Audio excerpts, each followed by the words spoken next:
quisiera decirles que este evento, el tema central de este evento es la memoria. Nuestra preocupación en esta institución es la memoria, como en Santiago, como en Rosario, como en Medellín, y también en Sevilla, nosotros también un poquito. Entonces, quiero agradecer verdaderamente de manera muy agradecida a todos los que estamos aquí presentes en este evento, a Jordi Ibáñez, que espero que nos esté escuchando, ¿no? Nuestros técnicos están afinando la conexión. Miguel Vázquez Liñán, que está aquí presente de la Universidad de Sevilla. Jordi Ibáñez de la Universidad Pompeu Fabra de Barcelona, Cataluña. Agradecer también a Rubén Chavarro, que está presente aquí, de la Universidad Nacional de Rosario. Adriana Valderrama, de la Casa de la Memoria de Medellín, ¿no? Donde tuvo una creativa experiencia, ¿no es cierto? Y que está emprendiendo ahora nuevos horizontes. Rayén Gutiérrez Cortés, que viene del Museo de la Memoria y los Derechos Humanos de Chile, ¿no? Rayén nos trae muchas noticias sobre un Museo de la Memoria que tiene mucha vocación. Luego, José Carlos Agüero, que no está todavía presente, Max Hernández, que todavía no está presente, y paso rápido a Francesco Uccelli, Francesca todavía no está presente, y a Víctor Vich, que está aquí, junto a Miguel, nuestro querido amigo. Entonces, les decía que el tema es la memoria, cómo podemos, de las diversas experiencias, aprender a recordar. He omitido presentar también a Sofía Mager, que está aquí, que fue de la CBR, dirigió el Consejo de Reparaciones, que anoche presentó su memoria institucional, y ahora es integrante de la Comisión LUM, que es una supercomisión de apoyo a esta institución. Está también la señora Juana Carrión. Sí, señora, disculpe. La señora Juana Carrión es presidente de ANFACEP, y ANFACEP es la Asociación de Búsqueda de Personas Desaparecidas que tiene su centro en Huamanga, Ayacucho. Y bueno, y muchos otros que me gustaría mencionar, ¿no? Los veo por aquí, pero no me da el tiempo. Y regreso al tema de la memoria, ¿no? De la memoria. Aquí en el LUM sabemos qué debemos recordar. Y lo que debemos recordar es los años de la violencia ocurridos entre el año 1980 y 2000. Ese es nuestro marco cronológico. Y dentro de ese marco cronológico, las acciones que tienen que ver con la violación de los derechos humanos. Y sabemos también cómo recordar, ¿no? Y lo hacemos a través de la muestra permanente, que empieza aquí en este segundo nivel, y con las muestras temporales. Hemos tenido mucha ayuda de expertos para elaborar la muestra permanente y las muestras temporales. Pero además, el LUM cumple esa misión de cómo recordar con toda una gestión cultural que va desde el teatro, el cine, la presentación del libro, los debates y también conmemoraciones de fechas importantes. Entonces, todo eso nos permite aproximarnos a un público muy interesado, y cada vez aumentan nuestros visitantes. Ahora, de 70.000 el 2016, estamos llegando a 120.000 este año, 2018. Y pronto vamos a alcanzar al Museo de la Memoria de Santiago, que está en 150.000, muy pronto. Entonces, no más palabras, bienvenidos a todos, y tenemos 2 días de trabajo. Buenos días.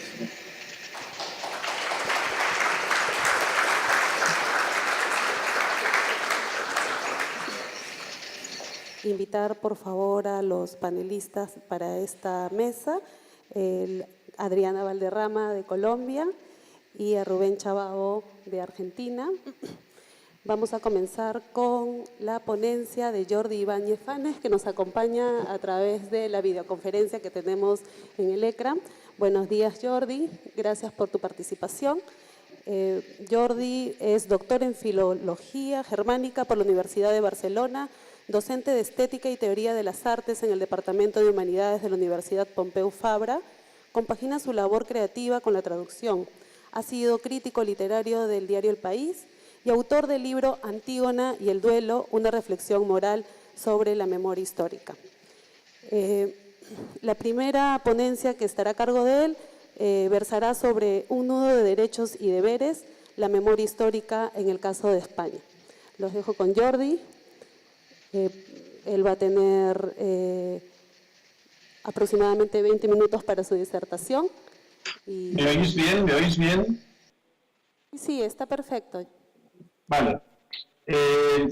Voy a ser más breve de lo previsto, entre otras cosas porque avisé que a las 5 tendría que irme, porque hoy tengo una especie de día absurdo con otra conferencia luego.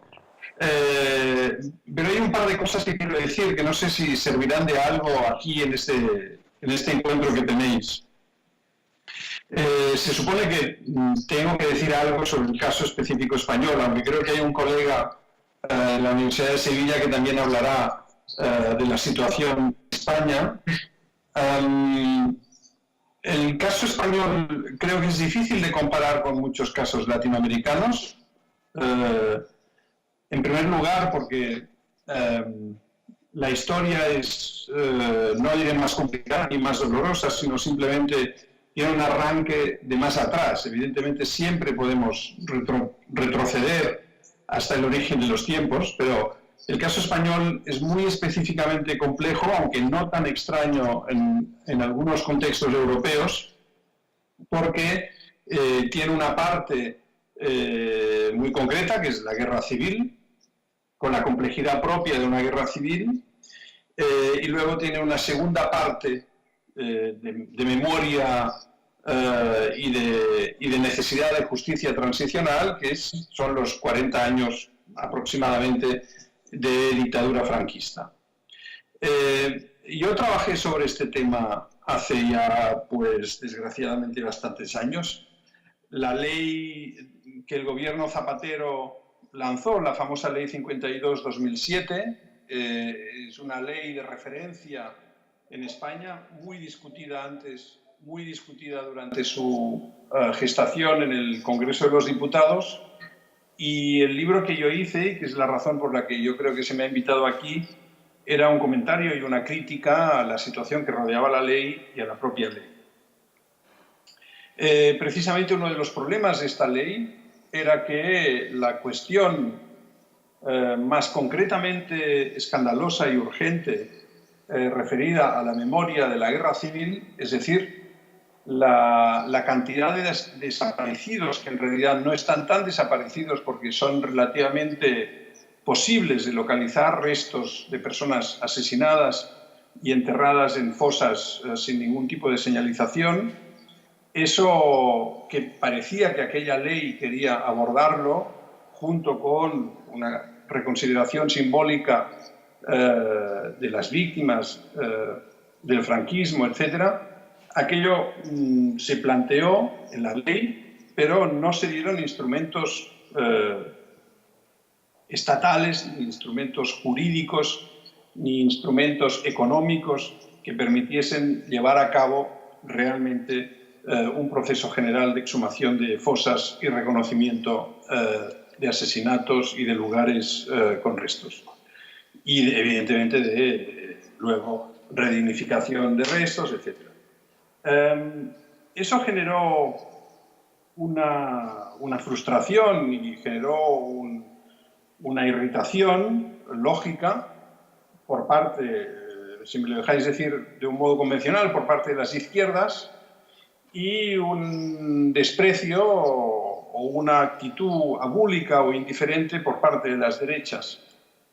Estamos en los años 2007 y 2009. En 2009 yo publico mi libro.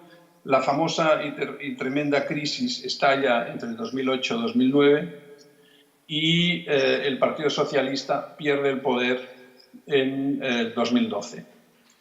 La entrada del gobierno Rajoy cambia totalmente las cosas y tenéis que pensar que Mariano Rajoy se enorgullecía de haber gastado 0 euros en la ley de memoria histórica puesta en marcha por Zapatero en 2007.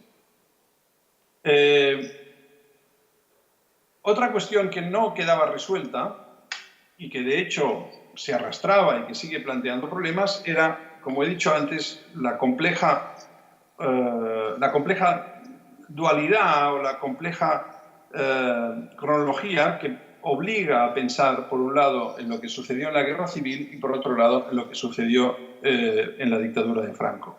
Me explicaré un poco más, porque diréis, hombre, es lo mismo, ¿no? Tanto da si te matan injustamente en la guerra como si te matan injustamente en una dictadura. No es exactamente lo mismo, porque la guerra realmente fue una guerra con elementos muy brutales y muy violentos por los dos lados.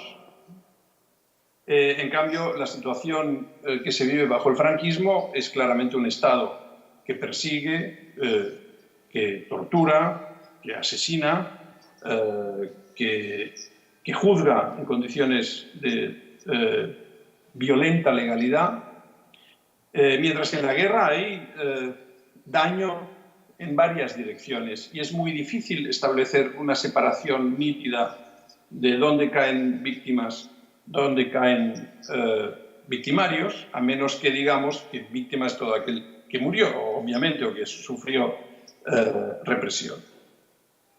Lo que yo planteaba en mi libro, y es antiguo, ya no estoy en esa posición, lo que yo planteaba en mi libro era algo que me parecía una salida un poco de emergencia, pero que resolvía la tensión que generaba esta complejidad de la memoria, y era pensar que la cuestión de la guerra civil se podía resolver con un gesto simbólico, que evidentemente por parte del Estado, y que evidentemente tenía que ir acompañado de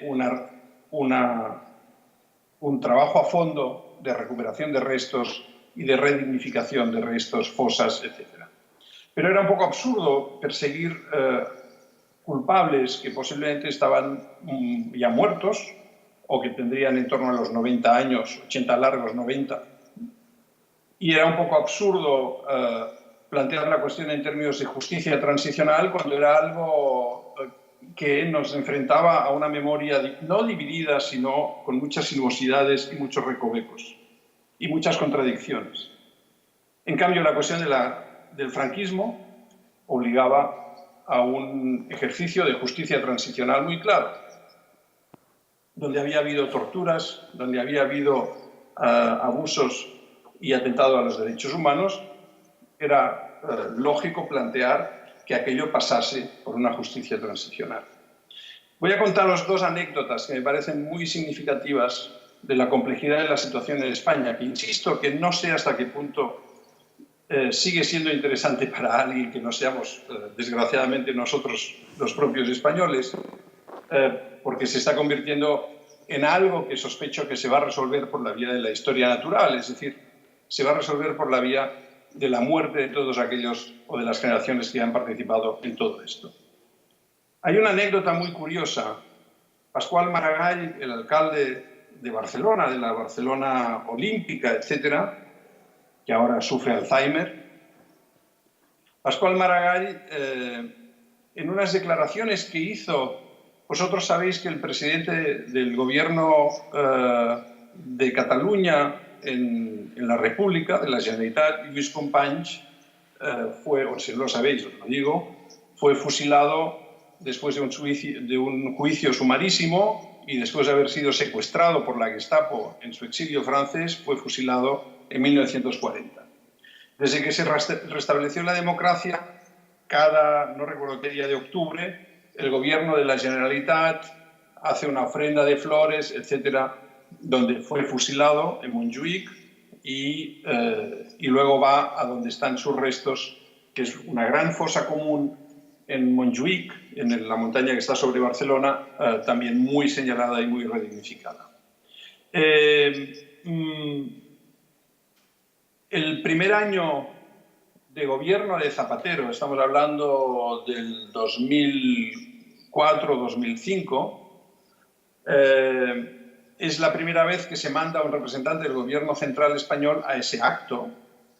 Y Pascual Maragall fue la vicepresidenta María Teresa Fernández de la Vega, y Pascual Maragall, saliendo de ese acto, hizo unas declaraciones a la prensa que a mí me sorprendieron mucho y que se comentaron poco o menos de lo que yo pienso que deberían haberse comentado. Y recordó que en el mismo lugar donde está enterrado, donde está ahora enterrado Companys, y donde hay restos de represaliados por el franquismo, en un segundo estrato arqueológico hay también restos de personas asesinadas por los llamados incontrolados de la retaguardia republicana durante la Guerra Civil. Es decir, que hay muertos de los dos lados. Y Maragall dice esto diciendo, en 2005 la situación no está suficientemente madura en España. Fíjense bien, en 2005 la situación no está suficientemente madura en España como para hablar de estas cosas. Es decir, 30 años después de la muerte de Franco, según Maragall, una persona que yo creo que era políticamente muy lúcida, la situación no estaba suficientemente madura en España para recordar que había muertos en los dos lados. La segunda anécdota que quiero contar, esta está claramente referida a la Guerra Civil. La segunda anécdota que quiero contar, y las doy porque las historietas y las historias a veces ayudan a entender mejor una situación que no un despliegue teórico, etc. Me la contó un colega mío, ya muerto, una persona muy conocida en España, era un filósofo muy comprometido políticamente en el franquismo y luego también, era Francisco Fernández Buey. A Francisco Fernández Buey lo invita un antiguo camarada de la lucha antifranquista a un encuentro en algún lugar, no sé si era Palencia o donde era, del norte de Madrid, de la Castilla Vieja, y el colega que lo invita había sido, como he dicho, camarada suyo en la lucha antifranquista y en aquel momento ocupaba un cargo importante, delegado del gobierno, gobernador civil, lo que fuese. Y lo invitaba a una mesa redonda sobre políticas, sobre la lucha antifranquista. Y Paco Fernández Buey y este amigo suyo están sentados, como ustedes, aquí, con un público delante que yo no veo, pero imagino, y de pronto Paco Fernández Buey ve en primera fila, en el público, a un policía que había sido muy famoso como torturador y como un policía singularmente violento en la comisaría principal de Barcelona, en la comisaría de Vía Laietana.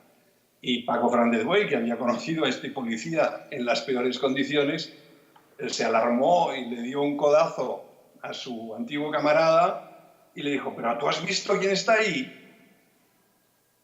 Y su camarada, en aquel momento cargo importante del Estado, seguramente con el gobierno de Felipe González, le dice, no te preocupes que ahora trabaja para nosotros. Me siguen, no sé si me oyen, porque como que no interactúo con ustedes, no sé si me oyen. Ahora trabaja para nosotros. Es una frase que a mí me impresionó mucho cuando me lo contaba, porque demuestra una cuestión, y es que en el contexto hay que tener en cuenta también esto. En el contexto duro del terrorismo en los años 80 y 90 en España, hubo una alianza que se puede considerar que es una alianza antinatural desde el punto de vista político e histórico, con la vieja policía y la vieja judicatura del franquismo, con los gobernantes de la socialdemocracia. Y esa alianza era una alianza de supervivencia y de intereses compartidos y de complicidad compartida. Es decir, la razón de Estado que implicaba atacar y hacer frente al terrorismo, sobre todo al terrorismo de ETA, llevó a estas extrañas alianzas que indiscutiblemente afectaron a la posibilidad de una justicia transicional en los años en los que, por otra parte, eso también es verdad, el ejército era todavía amenazadoramente franquista, y en los años en los que eso hubiese sido razonable, porque estábamos hablando de policías en activo, de policías torturadores y de gente relacionada con el juego sucio o la guerra sucia contra la resistencia antifranquista. La situación actual, después de estos años en los que el Partido Popular se enorgullecía de haber gastado 0 euros en dar cuerpo ejecutivo a la Ley 52 del 2007 de Zapatero, se puede decir que la cuestión de la memoria histórica ha quedado relegada a un territorio muy vivo de asociaciones que se han dedicado por su cuenta y sin ningún tipo de ayuda pública a exhumar fosas y a recuperar y dignificar restos y a investigar los miles y miles que todavía hay desaparecidos de la guerra civil, hasta que en diciembre del 2017, con Pedro Sánchez ya al frente del PSOE otra vez, el Partido Socialista presenta un proyecto de ley, el 22 de diciembre del 2017, un proyecto de ley, una proposición de ley, mejor dicho, desde la oposición para reformar la ley del 52-2007, donde hay una serie de puntos que son realmente muy ambiciosos, sorprendentemente ambiciosos. Debo decir que la tradición del PSOE, del Partido Socialista Español, es que cuando está en la oposición es muy valiente en ese tema y cuando llega al poder se vuelve notablemente prudente. La situación actual en España no creo que sigan mucho nuestra política doméstica, pero igual algo les llega. Es una situación lo suficientemente enrarecida y demencial como para imaginar que ese proyecto de ley, esa proposición de ley, de reforma de ley, se va a quedar en el cajón. Uno de los puntos, uno de los artículos de esa proposición de ley afectaba al famoso Valle de los Caídos, a la famosa exhumación de Franco, o traslado de los restos de Franco. Otro que a mí me sorprende porque era una cosa que yo la toqué en mi libro, pero nunca la pensé del modo en que se proponía en esta ley, una petición de perdón por parte de una autoridad competente del Estado, no está muy claro cuál es. En resumen, la experiencia española es irritante, frustrante, dolorosa. Seguramente son los grandes hándicaps de la transición española. Tenemos mucho que aprender de muchas cosas que se han hecho en los países latinoamericanos, que quizás se han enfrentado a una memoria dolorosa más viva e inmediata, a unos procesos de transición distintos del vivido en España, pero indiscutiblemente aquí es algo que no se ha resuelto y que yo creo que ya está visto para ser entregado a lo que yo sarcásticamente llamo historia natural. El historiador Santos Juliá propone que el Valle de los Caídos se deje derrumbar. No es una mala idea, hay que pensar que hace falta muchos años, pero que se abandone. Esta sensación de abandono, esta sensación de dejar que el paisaje crezca sobre las cosas es muy característica de cómo se ha resuelto aquí o cómo no se ha resuelto aquí la cuestión de la memoria histórica. Yo en 2009 nos relacionaba malévolamente con la corrupción y con la desmoralización general de la vida política en España y debo decir, no estoy contento de eso, pero debo decir que la sensación es que el tiempo me ha ido dando la razón. No sé cuánto rato llevo hablando, pero no tengo mucho más que decir. Me gustaría más que ustedes me hablen y me pregunten. Sí, está bien, te quedaba más que un minuto. Más bien quiero presentar ahora a los panelistas para que ellos hagan comentarios sobre lo que acabas de contarnos y luego tú nos das una réplica a los comentarios de ellos o una respuesta a los comentarios de ellos. ¿Te parece? Vale, perfecto. Perfecto. Adriana es psicóloga, especialista en justicia transicional, magíster en paz y conflicto de la Universidad de Ulster de Irlanda del Norte, docente e investigadora por parte del programa Preparémonos para la Paz de la Gobernación de Antioquia y exdirector del Museo Casa de la Memoria de Medellín. Gracias por la invitación y el espacio. No oigo nada. ¿No me oyes? ¿El micrófono? Quizá un problema de micrófono. Ahora sí me oyes. Ahora sí, gracias. Perfecto. Bueno, te quisiera hacer como una pregunta, que es como lo que, digamos, me gustaría a mí personalmente saber, no sé si recojo aquí un poco las inquietudes del público, pero no conozco tu texto, pero me gustaría si pudieras como profundizar en la introducción. El director del LUM nos invita a hacer una reflexión sobre la memoria y aprender a recordar, que creo que es un poco lo que estamos tratando de reflexionar y conversar aquí en este encuentro de hoy y mañana.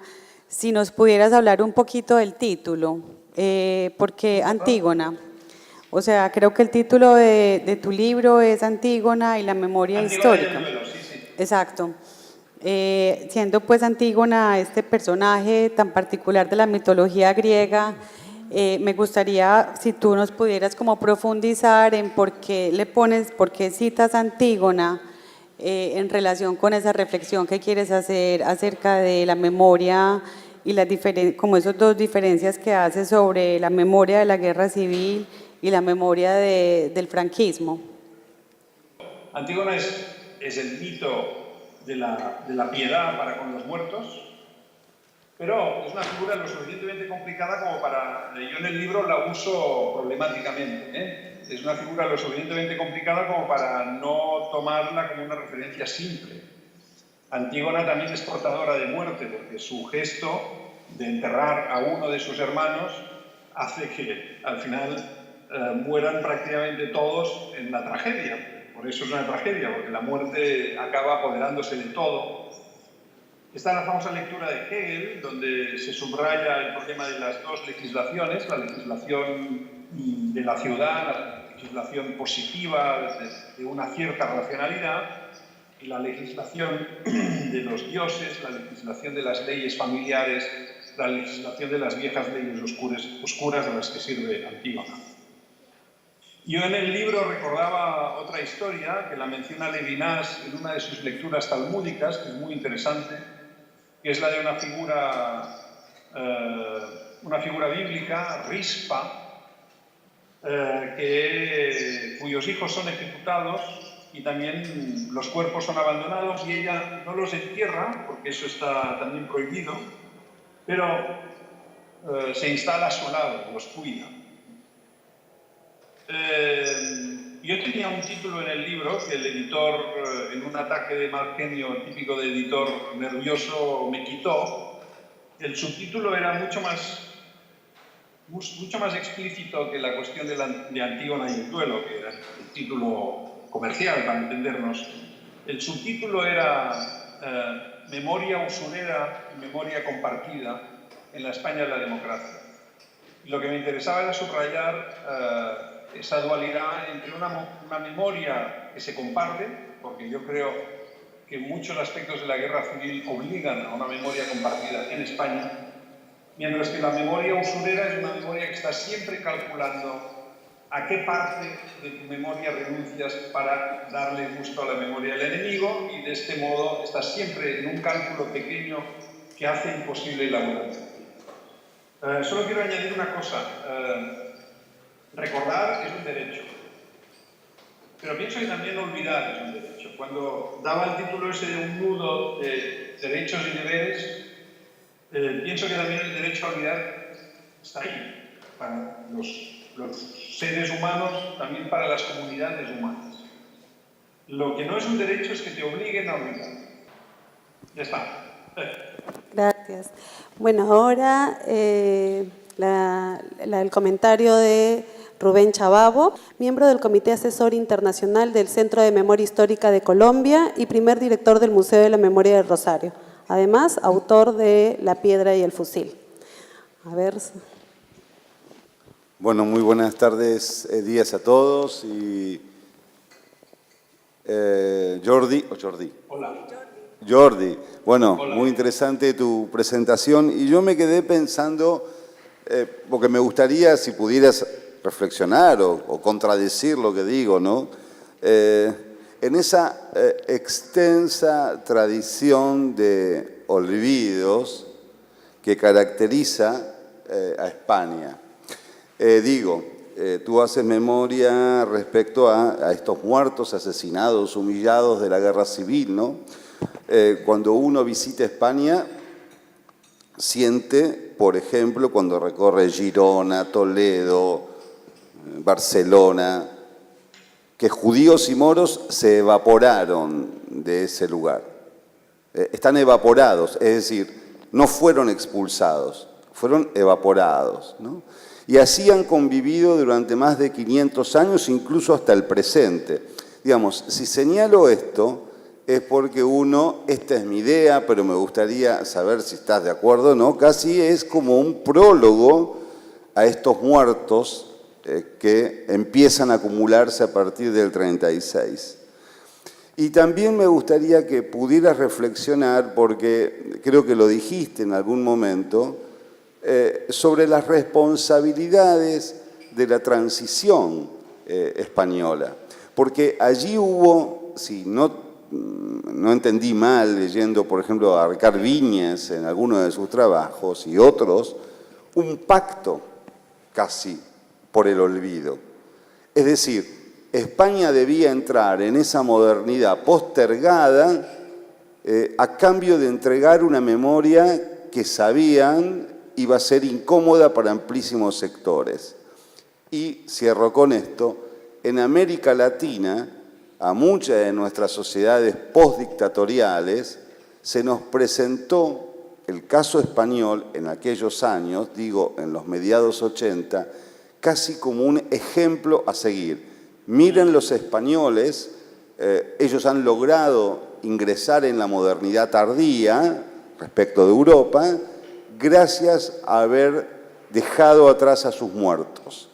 Y entonces digo eso, ¿no? Ahí hay responsabilidades compartidas, porque hoy miramos hacia la derecha, que tiene proyectos de olvido claramente, o de sepultura de esa memoria, pero hubo más de 30 años de gobiernos que en su ADN tenían a los muertos, ¿no? de esa guerra civil. Me gustaría si pudieras reflexionar sobre eso.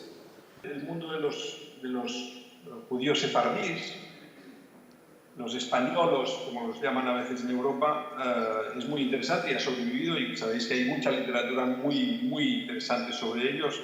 Están las memorias de Elías Canetti, está un libro maravilloso de Edgar Morin, Vidal y los suyos.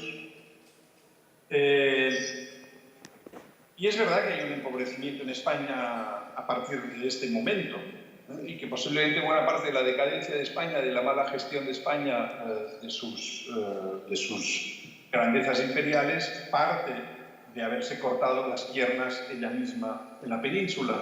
Pero esto yo creo que es una cuestión que yo no la mezclaría como un arrastre de mala memoria. Hay otras razones mucho más concretas a lo largo del siglo XIX para entender que la modernidad en España se encasquilla con una cierta regularidad.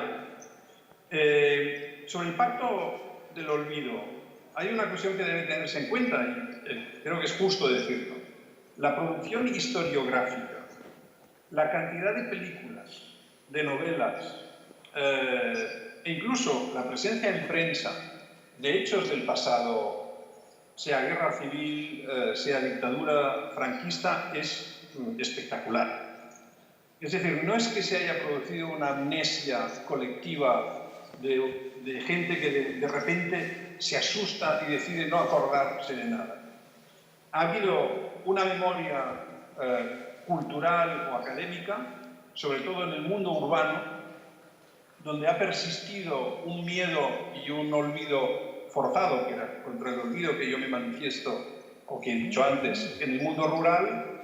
Y luego es verdad que al máximo nivel político, en los años 77-78, se produce un pacto de olvido.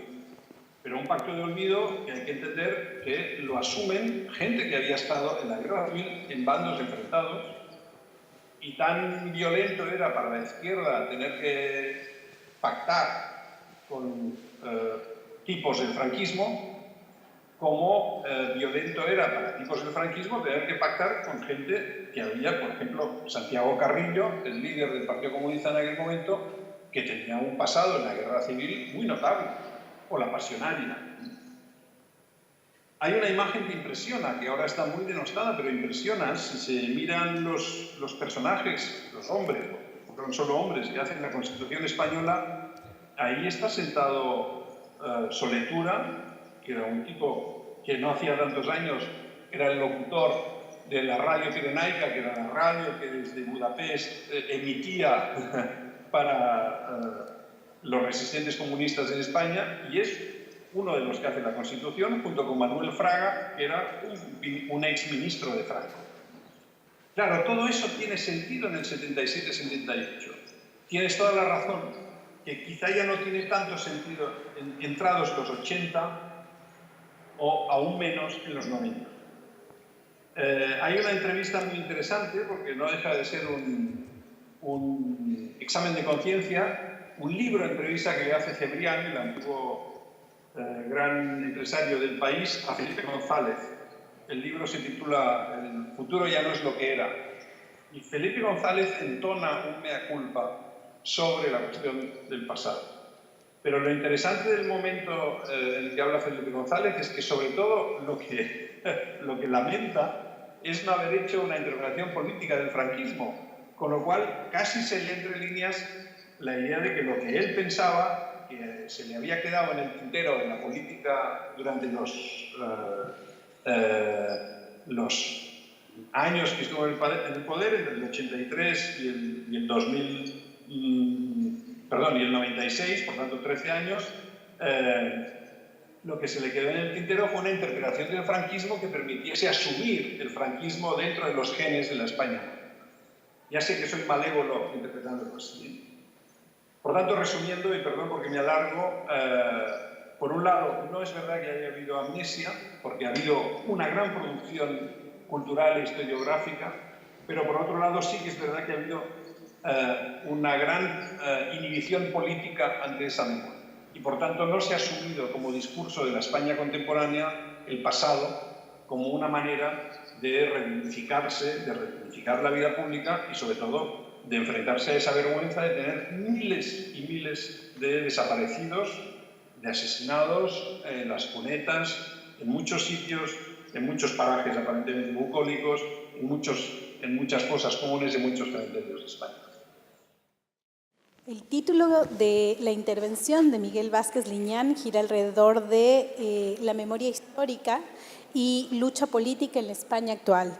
Voy a leer una breve biografía de Miguel para que ustedes sepan cuál ha sido su trayectoria y arrancaríamos con los 20 minutos iniciales de la intervención de Miguel y posteriormente los comentarios. Miguel Vázquez Liñán es de la Universidad de Sevilla, él es doctor en Ciencias de la Información por la Universidad Complutense de Madrid, es docente del Departamento de Periodismo de la Universidad de Sevilla y miembro del Grupo Interdisciplinario de Estudios en Comunicación, Política y Cambio Social. Se ha especializado en el estudio de la teoría e historia de la propaganda y los usos políticos del pasado. Con ustedes, Miguel Vázquez Liñán.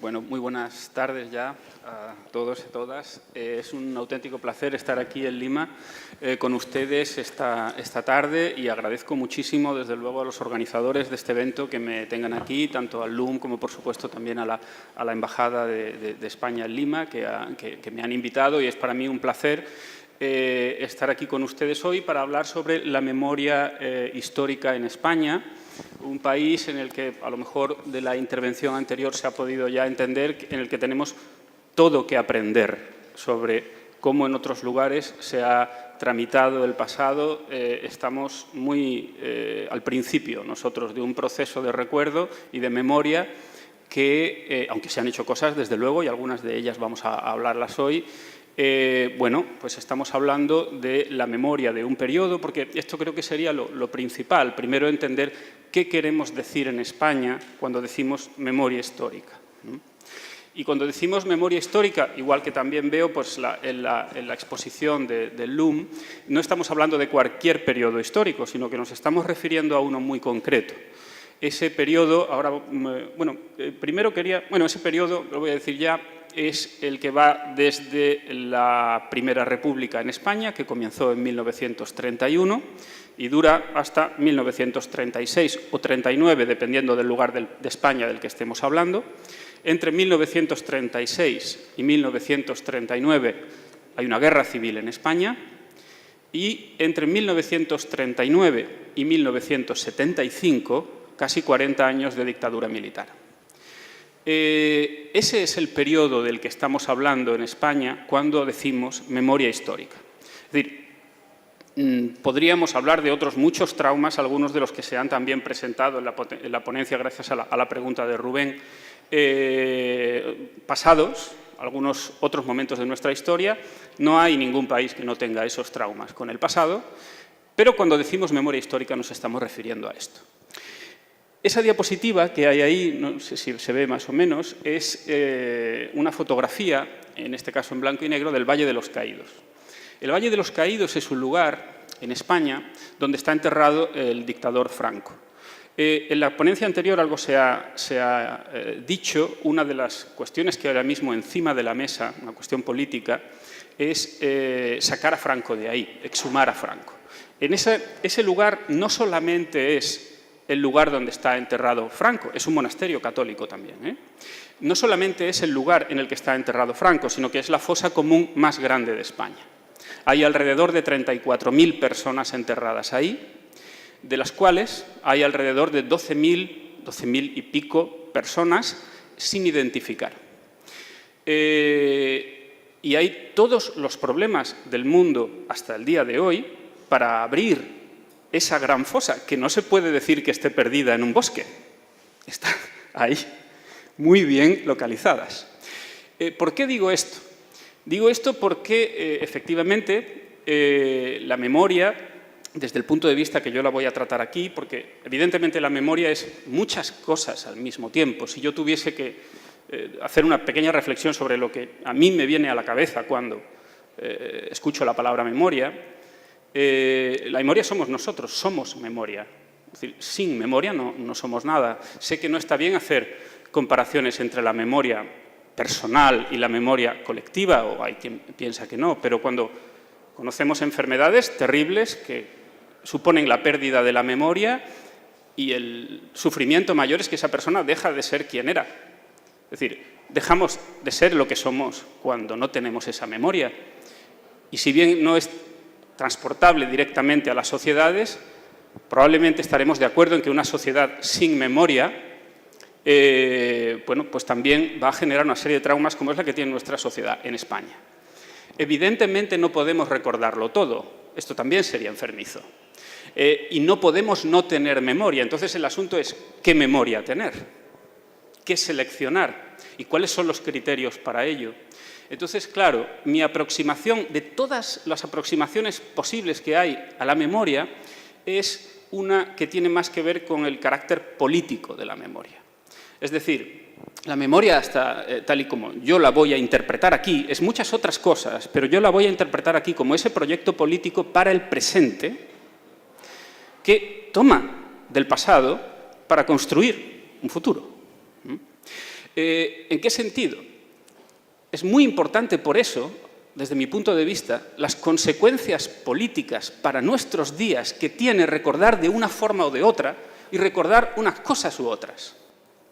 ¿Por qué? Porque cuando nosotros nos ponemos a pensar sobre cómo nos vemos dentro de un tiempo como sociedad, no partimos de cero, no sabemos partir de cero.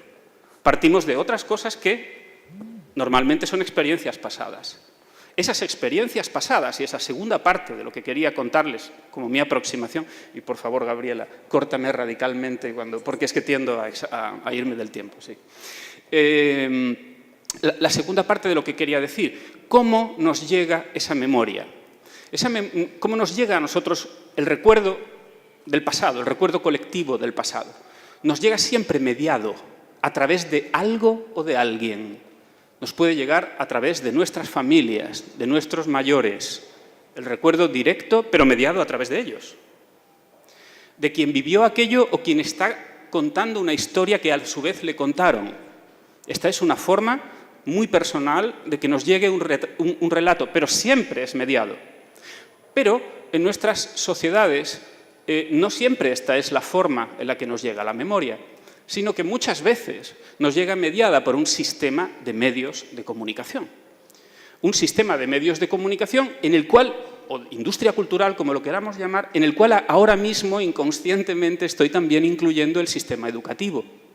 Nos va a llegar a través de la escuela y nos va a llegar a través de los diferentes medios de comunicación, entendiendo por medios de comunicación no solamente la televisión, la radio, el cine, etcétera, sino también las redes sociales, de las que hoy están tan de moda, pero también los monumentos que hay en las calles, el urbanismo, cómo construimos nuestras ciudades, los museos, por supuesto. Todo esto es cómo se nos está transmitiendo y cómo nos llega la memoria hasta hoy. Por eso, una de las tesis que no quería irme de aquí sin comentar es que es absolutamente imprescindible que los movimientos memorialistas, desde mi punto de vista, y yo participo en movimientos memorialistas en España y soy muy pesado con esto, deben incluir en sus reivindicaciones el cambio y la democratización de los sistemas de medios de comunicación. Los movimientos memorialistas, como parte organizada de las sociedades, deben tener acceso a esos medios de comunicación y deben participar en la elaboración de un discurso sobre nuestro pasado, sea el pasado de Perú, sea el pasado de España, sea el pasado, evidentemente, en cada lugar con sus particularidades. Lo que yo pretendo hoy es darles una visión muy rápida sobre cuáles son las particularidades de España. No sé si se puede pasar a la siguiente diapositiva. Esto es lo que les comentaba antes, ese es el periodo al que nos referimos en España cuando decimos memoria histórica. Lo comentaba antes, no lo voy a repetir, Segunda República, Guerra Civil y Revolución, porque es cierto, normalmente hablamos de la Guerra Civil como si aquello hubiese sido simplemente que no es poco, ¿verdad? Un enfrentamiento entre dos bandos terriblemente cruel, terriblemente doloroso, como todas las guerras son, pero es que también hubo una serie de experimentos y una serie de experimentos democráticos, digo experimentos porque en España la historia democrática es relativamente pobre. No hemos tenido mucho tiempo democracia. Y les cuento esto porque uno de los mitos en España que tiene que ver con el periodo de la transición, sobre el que antes también se ha hablado, la transición a la democracia, que va desde la muerte del dictador hasta, y ahí ya depende a quién le preguntemos, dónde vamos a poner el final. Porque hay quienes dicen que esto acaba con las primeras elecciones democráticas en España, en 1977. Hay quienes dicen que acaba con la Constitución española, en 1978.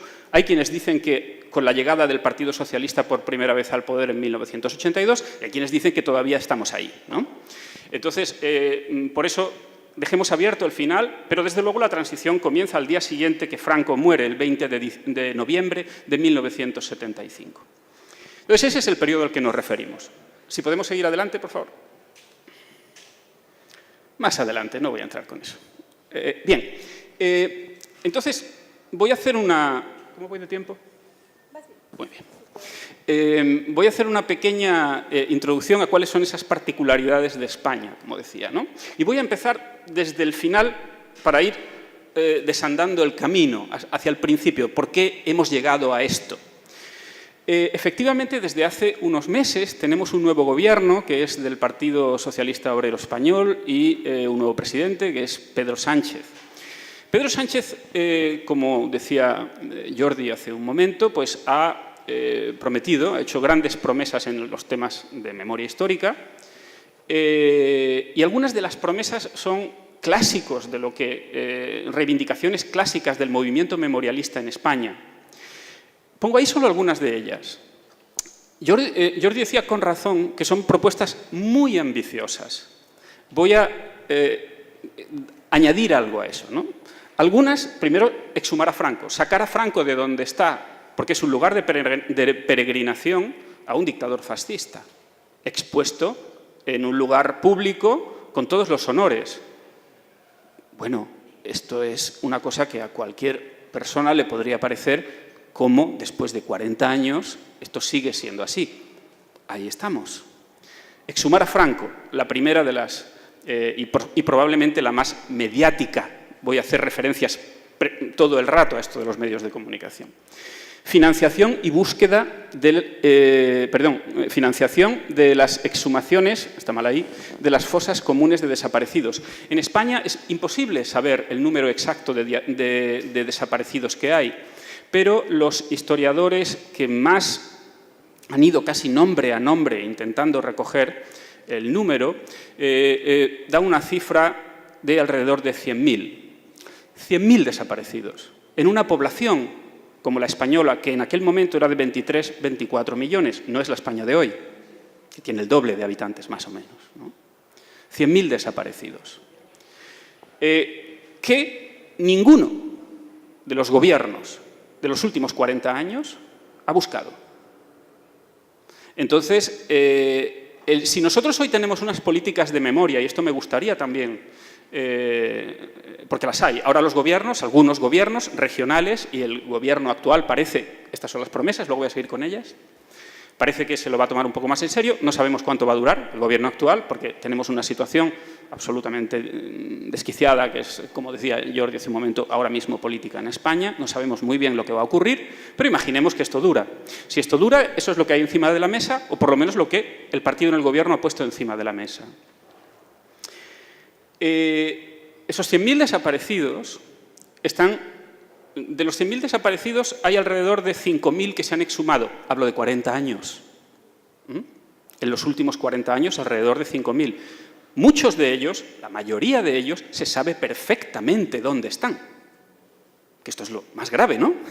Porque pues, es que si hay que buscarlos en la selva, pues es más difícil. No, no. La mayoría de ellos están en fosas comunes en cementerios. Les pondré el ejemplo de mi ciudad. En Sevilla hay alrededor de 9 fosas comunes dentro del cementerio, con alrededor de 4.500 censados. Se sabe que están allí. En 4.500 fusilados. Previa tortura en muchos casos. Es decir, saben perfectamente de lo que hablo. Entonces, financiar y buscar a los que no se sabe dónde están.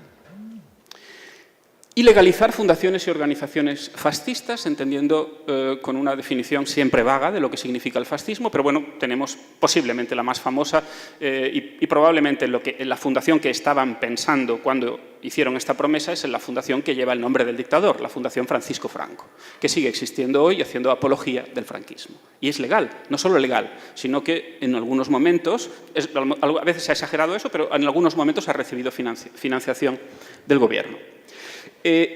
Luego, 3 puntos muy importantes para quienes estén en contextos parecidos de búsqueda de desaparecidos. Crear un censo único de víctimas. No hay un censo de víctimas único en España. Las comunidades autónomas, algunas más, otras menos, han hecho sus propias indagaciones. Poner en marcha un banco único de ADN. Cuando una persona es exhumada, pues evidentemente, si queremos saber quién es, necesitamos muestras de ADN para comparar. Tampoco hay un banco de ADN, vuelvo a repetir todo el rato, hay una cierta descentralización en España y las autonomías, los gobiernos regionales, tienen la potestad de hacer por sí mismas algunas de estas cosas. Y en algunas comunidades se ha hecho algo más, en otras nada, en otras algo menos. Poner en marcha, como decía, un banco único de ADN y diseñar un mapa único de fosas. ¿Dónde están esas fosas? Hay un mapa, luego les voy a poner, que se puede entrar en la página del Gobierno de España. Está, pero las organizaciones memorialistas no paran de decir que el mapa está mal, que hay que actualizarlo, por una cosa muy fácil, pero muy burocrática al mismo tiempo. Y es que, como esto, la localización de las fosas la han hecho los movimientos memorialistas, que creo que es uno de los movimientos en España sociales de los que tenemos derecho de sentirnos orgullosos, porque durante 40 años este tema no ha estado en la agenda y ellos, un día tras otro, han dicho esto tiene que estar en la agenda. Y cuando nadie daba un duro por ellos, ahora estamos con esas promesas. Esto no ha pasado de la noche a la mañana. Son 40 años de lucha de movimientos sociales para conseguir poner esto en la agenda. Claro, como no ha estado nunca en la agenda, son estos movimientos los que han hecho cada uno en su lugar bases de datos, no siempre en el mismo lenguaje informático, no siempre con las mismas características, no siempre haciendo la misma metodología. Por lo tanto, poner esto en común no es fácil y además es caro. Pues hay que hacerlo. Diseñar un mapa único de fosas. Reformar la Ley de Memoria Histórica, no voy a entrar en eso porque Jordi ya ha hablado de la Ley de Memoria Histórica de 2007. Poner en marcha una comisión de la verdad, no lo hemos hecho. 43 años desde que murió el dictador. Desclasificar documentos sobre la represión, quedan todavía bastante por desclasificar. Documentos hace relativamente poco se hizo ya con este gobierno una desclasificación de un archivo en Ávila. Y anular las sentencias de los consejos de guerra. Las sentencias de los consejos de guerra del régimen de Franco siguen siendo válidas hoy. Es decir, no ha habido ningún gobierno que diga aquello fue durante un consejo de guerra sin ninguna posibilidad de que los acusados se defendiesen, y esto es el mínimo paso para la rehabilitación y la dignificación de las víctimas. Pues tampoco. Claro, si 43 años después de eso, estos son promesas, ahí es donde estamos en temas de memoria en España. Significa que nada de esto se ha hecho hasta ahora. Evidentemente, insisto, ahora intentaré explicar rápidamente por qué. ¿Cómo voy? ¿Sí? Ah, muy bien. Pues seguimos entonces con la siguiente. Esto la pasamos. Esta también la pasamos. Bien, yo voy a hacer tres pequeños, no grandes, porque daría para mucho y en el debate probablemente luego pues, podamos matizar muchas de las cosas que estoy diciendo. El problema de tener poco tiempo es que me voy dejando muchas cosas por el camino y esquematizando quizás demasiado. Pero la primera etapa es la dictadura. En la dictadura de Franco, esos casi 40 años, había una línea muy clara de qué es lo que había que recordar y cómo había que recordarlo. Evidentemente había había dos Españas, una España que había sido vencida en la guerra civil y que era la España de los rojos, los malos españoles, y una España que había sido la España de la cruzada. Insisto en lo de la cruzada, es como Franco llamaba el alzamiento nacional, como él lo llamaba, el golpe de Estado que dio, era el alzamiento nacional, y la cruzada que le siguió, es decir, esa lucha por casi reconvertir España en una nación sin estos malos españoles y en una nación de bien, deshacer todo lo que había hecho la República anteriormente y volver a situar en el mapa esa España imperial con la que él volvía a soñar muchos años después desde que el Imperio Español ya hubiese desaparecido. Entonces, claro, hay diferentes puntos de vista para ver la memoria de Franco. ¿Podemos seguir en la siguiente diapositiva, por favor? Sí. Pero claro, si yo he adoptado esta posición de hablar de los medios de comunicación y la dimensión política de la memoria, voy a seguir por ahí. Lo primero es que, como pueden imaginar, dictadura militar, el control absoluto de los medios de comunicación. Cuando no tienes rival para enviar tu discurso, es mucho más fácil que ese discurso llegue. Es decir, por eso digo que el cambio de los sistemas de medios de comunicación debe ser siempre una reivindicación del movimiento memorialista, todos los movimientos sociales, pero estamos hoy aquí hablando de memoria. Cuando tienes todo el poder, es decir, si yo cierro aquí ahora mismo este local, quito todas las cámaras y la única fuente de información soy yo, el discurso que yo esté dando, en algún momento, y sobre todo si pasan 40 años, alguna influencia voy a tener en ustedes. Si aquí cada uno tiene voz, será más difícil que yo me salga con la mía.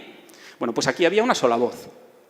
O era el intento. Evidentemente hubo siempre una resistencia, hubo otras voces, pero reprimidas.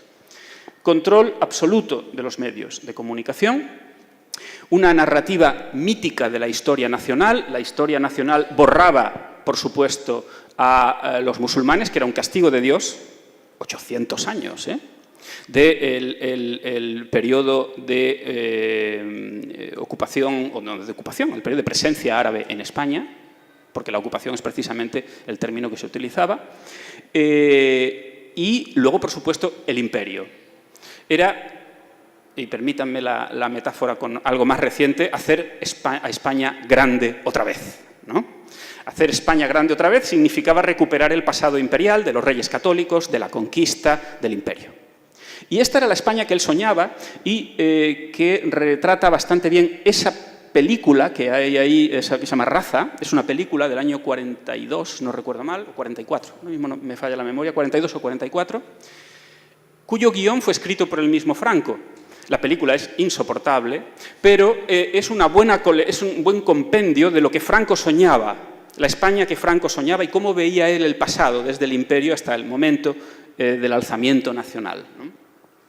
Esto es un cartel de la Guerra Civil, la primera cruzada. España era, Franco, como decía, veía a su lucha como una cruzada para eliminar infieles, en este caso infieles políticos discordantes, ¿no? La cruzada contra el comunismo, que le vino muy bien, porque claro, en momentos de la Guerra Fría y con esa lucha en Europa contra el comunismo, pues inmediatamente Franco pasó a ocupar uno de los dos bandos, porque imagínense, en 1945 la guerra se acaba y las potencias como Italia o Alemania han perdido la guerra y sus dictadores acabaron muy mal. Claro, Franco pensaba que iba a ser el siguiente, pero maniobró de forma, no tanto por inteligencia propia posiblemente, sino por el contexto internacional, en que Franco fue más útil que tenerlo que no tenerlo. Y entonces se le apoyó como un gran puntal en contra del comunismo en Europa, que es lo que él vendía con este tipo de eslóganes, ¿no? ¿Seguimos? Bien, y llega esa transición de la que también se ha hablado hace un momento. Efectivamente, en esa transición fue una transición muy compleja que comienza desde dentro. Adolfo Suárez, que fue el primer presidente de la democracia en España, de aquí de la foto de la derecha, lo tuvo muy difícil, evidentemente. Es un político que estuvo poco tiempo en el poder, pero fue en los años inmediatamente posteriores a la muerte de Franco y tuvo que lidiar con todas estas cosas. Él mismo venía del movimiento nacional, es decir, venía del régimen de Franco. Había sido secretario general del movimiento, nada más y nada menos. Pero es una transición hecha desde dentro, y esto es importante. Es hecha desde dentro y dirigida desde dentro del régimen. Pero ese régimen ya no está tan fuerte como estaba y se ve obligado a negociar. Y se ve obligado a negociar con, como se ha dicho antes también, con partidos que hasta ese momento, hasta el 77, eran ilegales, como por ejemplo el Partido Comunista. Y efectivamente se llegaron a una serie de acuerdos que vistos desde hoy podrían parecer de sentido común y probablemente en algunas cosas lo fueron y en otras no. No voy a hacer una lectura de blanco y negro aquí. Lo que sí es cierto es que esos pactos olvidaron a las víctimas del franquismo. Fueron completamente olvidadas porque en aquel momento había que poner un punto y aparte. Insisto, podemos discutir, yo no estoy especialmente de acuerdo, pero podemos discutir hasta qué punto eso tenía sentido en aquel momento o no. 30 años o 40 después, ya yo sería de los que no discute. Ahí ya no puede seguir teniendo sentido el olvido de las víctimas. Pero 3 minutos, Dios mío. Entonces, efectivamente, solo fue esto. España era la nueva España. España es la España democrática, la que entra en la Unión Europea, la que entra en la OTAN, en todas estas organizaciones que supuestamente pues, entrabas en una nueva España más conectada con los países que en aquel momento pues, iban liderando Europa. Y para ello había que acabar con la España negra. Y esa España negra incluía cosas tan feas como haber torturado, asesinado y enterrado a tantos miles y miles de personas. Y se olvidó. Pero no lo olvidó todo el mundo. Este movimiento memorialista, como digo, lo ha seguido recordando hasta hoy. ¿Seguimos? Y en el año 2000, estoy esquematizando mucho, pero en el año 2000 hay algo que ocurre y que va a cambiar mucho las cosas. En el año 2000 se produce una exhumación, que no era la primera, pero sí fue la primera que se hizo con forenses, que se hizo con antropólogos y se hizo, y subrayo muchísimo esto, con los medios de comunicación allí.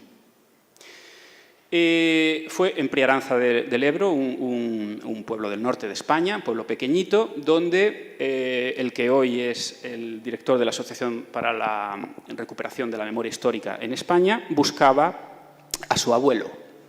Su abuelo estaba enterrado allí, habían conseguido localizar el lugar en el que estaba enterrado y llevaron a los medios de comunicación y pusieron allí las cámaras. Se produjo esta exhumación grabada y luego difundida por los medios y al día siguiente este señor que estaba buscando a su abuelo empezó a recibir llamadas de teléfono. A mí me pasa lo mismo. ¿Qué puedo hacer? A mí me pasa lo mismo. ¿Qué puedo hacer? Una y otra vez.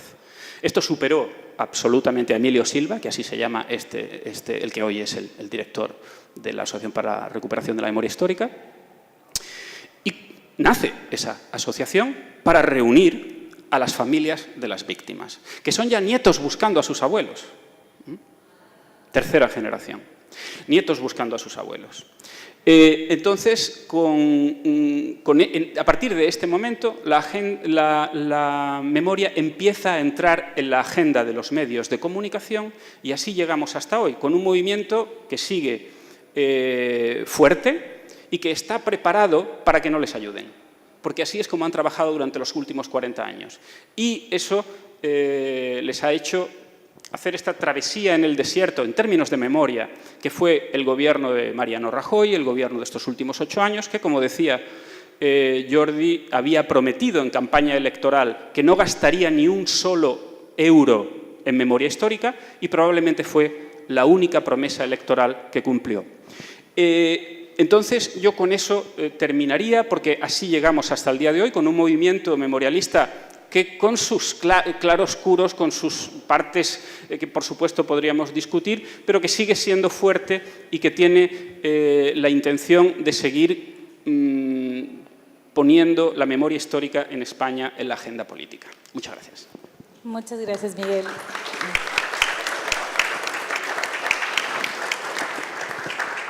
Para ampliar el diálogo, tenemos a nuestros comentaristas.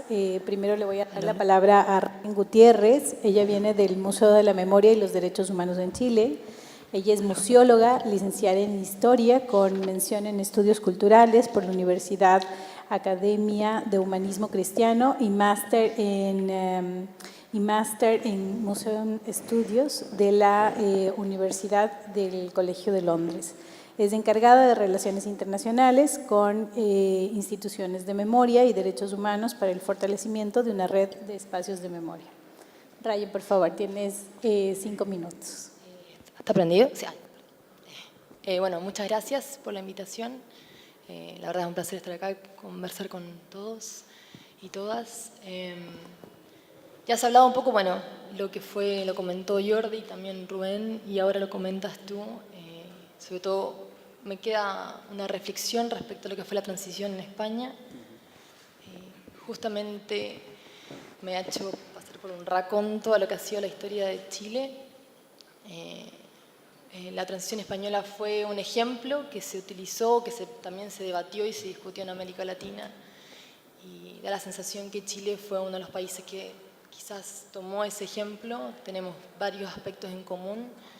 Tanto España como Chile tuvo una transición que se denomina como institucionalizada, que a la larga no se produce una ruptura, sino que es una transición que es pactada y negociada, que en Chile se inicia el año 85 hacia lo que va a ser el final con el plebiscito del año 88. Pero es una transición que mantiene a la larga una estructura del poder que se instaura en la dictadura. De hecho, nosotros no tuvimos una nueva constitución, se mantuvo la constitución de 1980 y este pacto a la larga permitió continuar todas las estructuras de poder y el modelo que se instauró durante la dictadura en Chile. ¿Tú has podido un poco explicar a la larga por qué a pesar de los 40 años no ha habido quizá un desarrollo de la memoria o de las políticas de memoria como sí ha habido en Chile, que a diferencia quizás, a pesar de que la transición es muy similar, bueno, a pesar de las particularidades, en Chile sí existieron convenciones de verdad. Bueno, tenemos 2 grandes convenciones de verdad, una del 90, o sea, el mismo momento que se retorna la democracia, se firma la Comisión de Verdad y Reconciliación, que investiga y esclarece las desapariciones y ejecuciones políticas, y luego una posterior, el 2004, que entrega información respecto a la prisión política y tortura.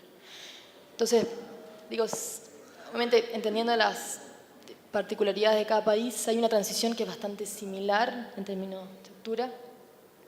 Y lo que quizás me pudieras profundizar, y quizás tiene que ver con el referente de América Latina, que tiene que ver con el rol de los familiares y las agrupaciones de familiares desaparecidos y ejecutados, que en el proceso de transición, al menos chilena, participan también de ese pacto, participan en la negociación, o sea, están adentro. Sin embargo, logran instaurar una demanda que permita a largas gestionar lo que van a hacer las comisiones y lo que van a hacer también, bueno, la creación de sitios de memoria o el Museo de la Memoria, al cual pertenezco.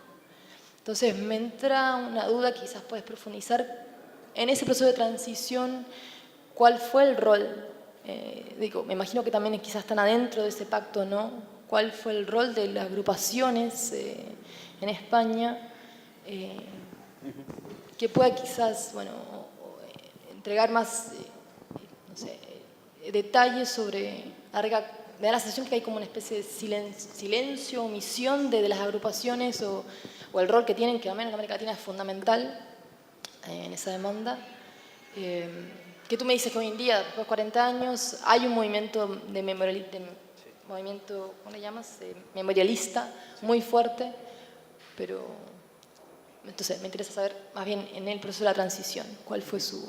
Claro, bueno, quizás el movimiento organizado de Asociación para la Recuperación de la Memoria Histórica, en realidad organizado y de una forma muy bien conectada entre ellos, parte, por eso ponía el ejemplo de la fosa común esta de 13 personas en Periadanza del Ebro, ya es del siglo XXI, es a partir del 2000 realmente, porque las familias de los represaliados no tuvieron ningún papel institucional en la transición, pero sí hubo movimientos aislados, mucho menos organizados que desde el año 2000, desde luego.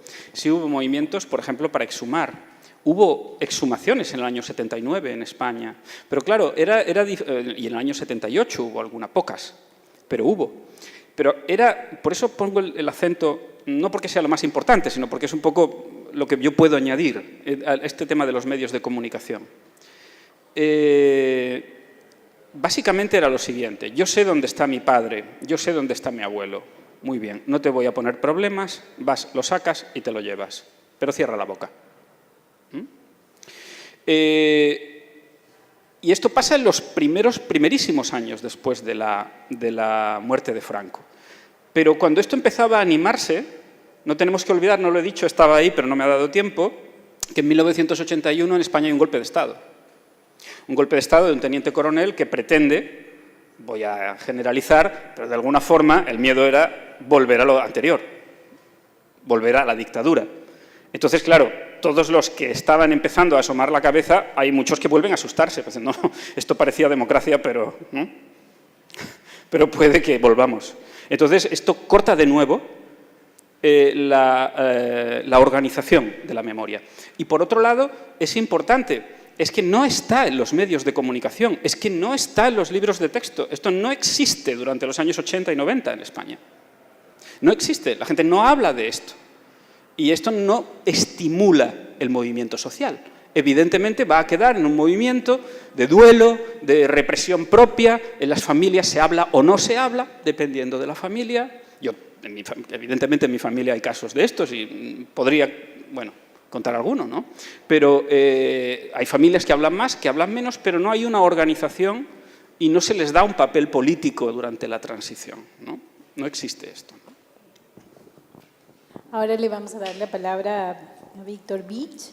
Víctor Vich pertenece a la Pontificia Universidad Católica del Perú. De hecho, es profesor principal en ella y en la Escuela Nacional de Bellas Artes. Fue miembro del equipo curatorial del Lugar de la Memoria. Es autor de libros sobre el periodo de violencia, 1980-2000, y dirige junto a Gustavo Buntis la serie Partes de Guerra para conocer las respuestas del arte peruano sobre dicho periodo. Víctor, por favor, 5 minutos. Bueno, buenos días con todos. En realidad yo quería comenzar agradeciendo y felicitando a los organizadores de este evento por comenzarlo con 2 testimonios sobre lo que está ocurriendo en España, ¿no? Yo creo que eso es un acierto porque me da la impresión, o por lo menos la experiencia que yo tengo, es que desde la academia, nosotros hemos discutido mucho en relación con la Academia Latinoamericana, ¿no? Y entonces hemos conversado mucho con Chile, con Argentina, con Colombia, etcétera.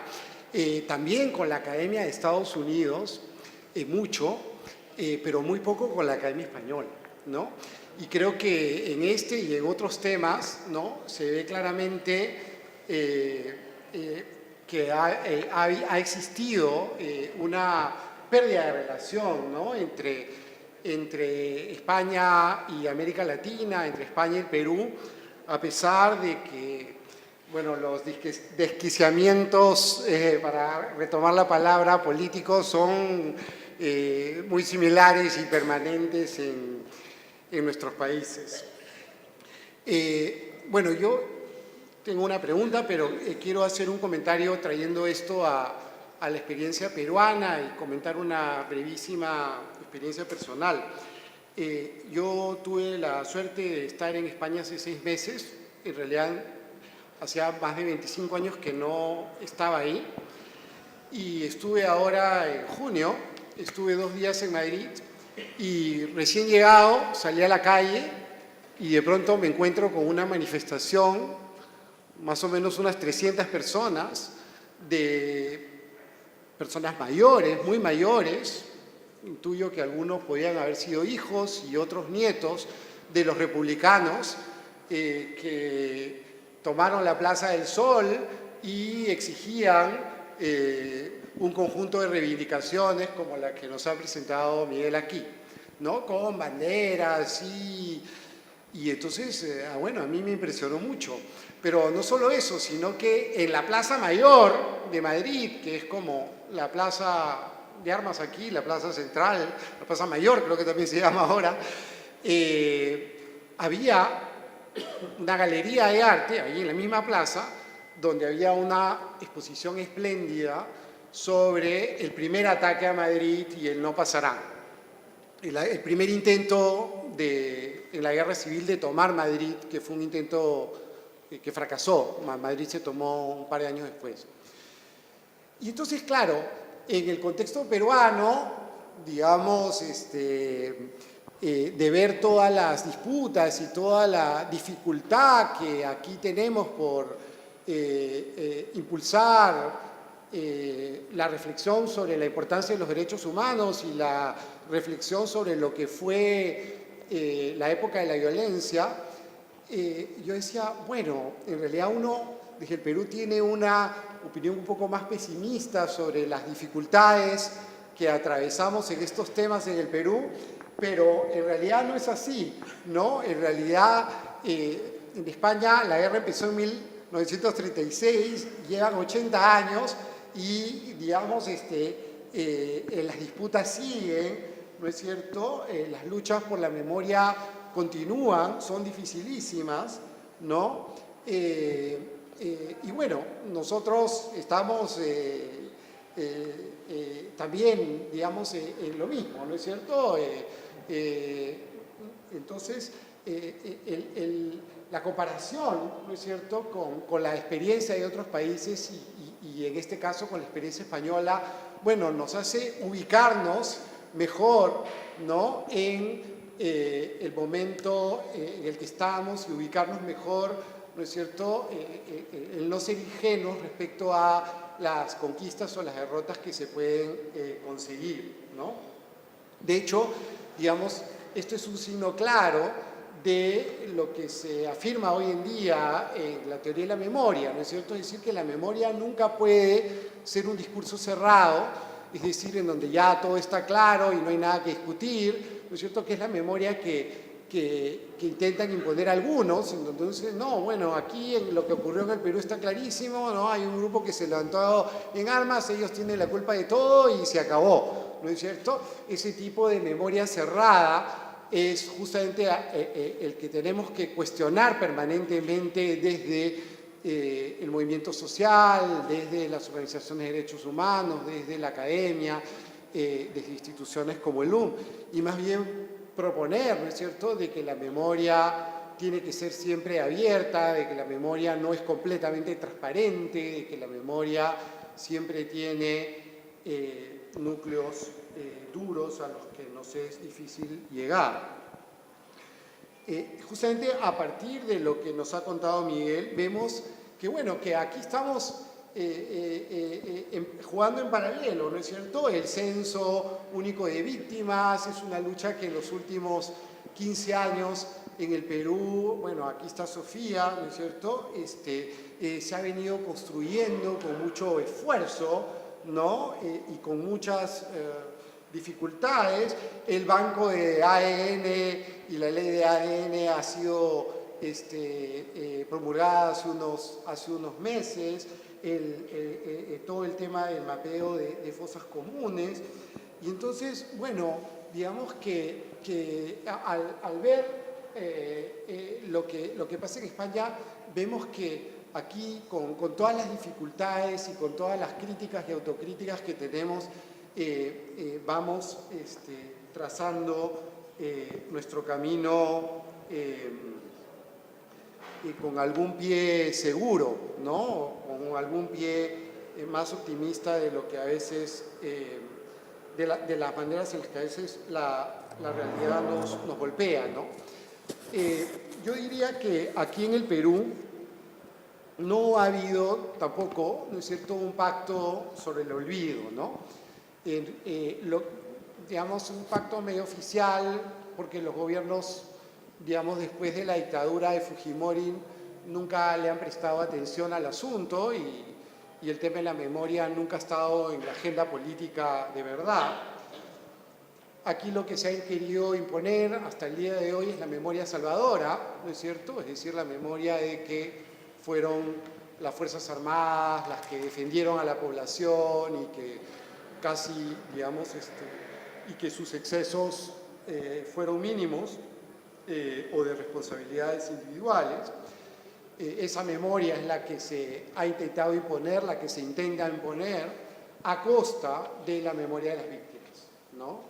Y son más bien las organizaciones de derechos humanos, los trabajos académicos y organizaciones como el UM los que han intentado poner en agenda la memoria de las víctimas como una memoria que deconstruye, ¿no?, el relato de la memoria cerrada y el relato de la memoria salvadora, ¿no? Bueno, y es aquí, digamos, mi pregunta, y perdón por toda esta larga introducción. Aquí, digamos, lo que últimamente se ha estado exigiendo o discutiendo es el rol de el perdón y la autocrítica. Es decir, bueno, Sendero Luminoso ha perdido perdón y ha reconocido sus culpas. No, no lo ha hecho, ¿no es cierto? Es más, casi como que las Fuerzas Armadas han pedido perdón y lo han hecho. Un poquitito, pero casi no, ¿no? Los partidos políticos que gobernaron y que estuvieron han pedido disculpas. No, ¿no? Y entonces, bueno, un proceso, este se llama el año de la reconciliación y es un nombre absolutamente absurdo porque no hay ninguna política pública para eso. Pero digamos, ¿cuáles son los actores que estuvieron involucrados en la década de los 80? Esos actores tienen un discurso autocrítico y en esos estamos aquí, ¿no? Entre otros puntos más importantes. Mi pregunta es, en España, esa autocrítica, esa pérdida, esa autocrítica, me gustaría llamarlo más, ¿ha ocurrido en distintos sectores? Bueno, voy a hacer un poco al contrario de lo que has hecho tú. Primero voy a contestarte y luego voy a hacer el contexto. Porque no ha ocurrido. Hay algunas resoluciones tímidas parlamentarias en España de condena al franquismo. Digo tímidas porque no han sido unánimes, ha habido abstenciones, ha habido incluso votos en contra, y han pasado muy desapercibidas en la sociedad española. Instituciones que participaron activamente en la represión, como el Ejército, por supuesto, y que colaboraron activamente en señalar víctimas, como la Iglesia, por ejemplo, no está en su agenda, no lo ha estado nunca ni sigue sin estar. Pero a eso lo intentaré poner en contexto ahora.